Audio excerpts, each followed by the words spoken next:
Hey guys, my name is Paris. I'm from truthbodysystems.com, which is a coaching service for fitness as well as nutrition. So today's topic is going to be everything you need to know about cardio. So what I'm going to do is break down 3 different types of cardio and also explain the implications of each. Okay, so first what I want to do is talk about what cardio actually is. So cardiovascular work is anything that causes an increase in your heart rate. But for the purpose of today's video, we're going to talk specifically to its effect on body composition.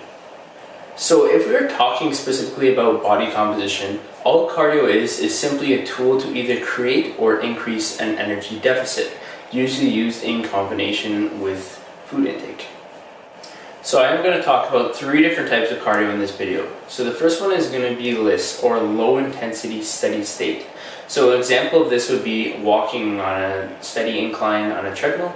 It's not too intense at all, very low impact, but usually has to be carried out for longer periods of time, and that's its drawback. But the good thing is that it doesn't have too many effects on your recovery, so it won't impact any of your weight training sessions.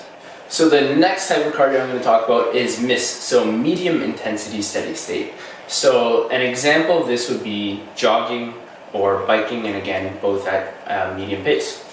Now the thing with this is it does have some interference with the pathways involved in muscle growth, and that's why usually from a body composition perspective, this is not the ideal cardio to choose. However, it does have less implications on recovery than higher intensity cardio, which I will talk about next, but slightly more implications on recovery than the lower intensity cardio that I mentioned earlier. However, in terms of an efficiency perspective, this is somewhat more advantageous than the low intensity steady state, because now that we're working at a higher intensity, it takes less time to burn the equal amount of calories. Okay, so the third type of cardio that I'm going to touch on in this video is HIIT, or high intensity interval training. So what this is alternating periods of very maximal effort and then very low intensity. So for example, this would be 20 seconds of sprinting followed by 20 seconds of walking. It can be done on rowing machines, bikes, or with any exercise such as ball slams or box jumps. Kind of up to you. Okay, so the thing you have to be careful with HIIT is the implications on recovery, because it uses a lot of the same energy systems that are used for resistance training, as both of these types of exercising involve periods of rest followed by periods of somewhat maximum effort.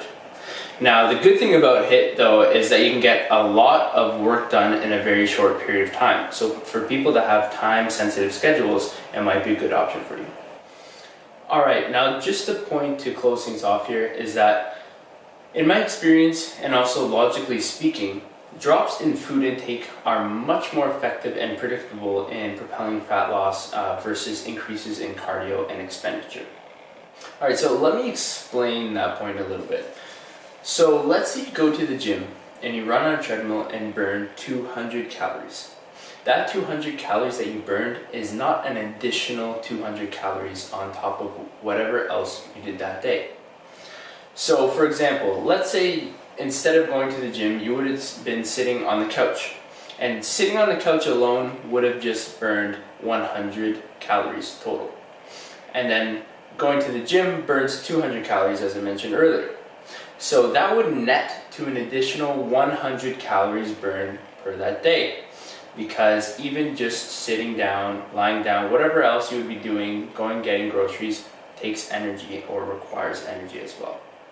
Okay, so something to add also is that a larger body will burn much more calories than a smaller body doing the same amount of work.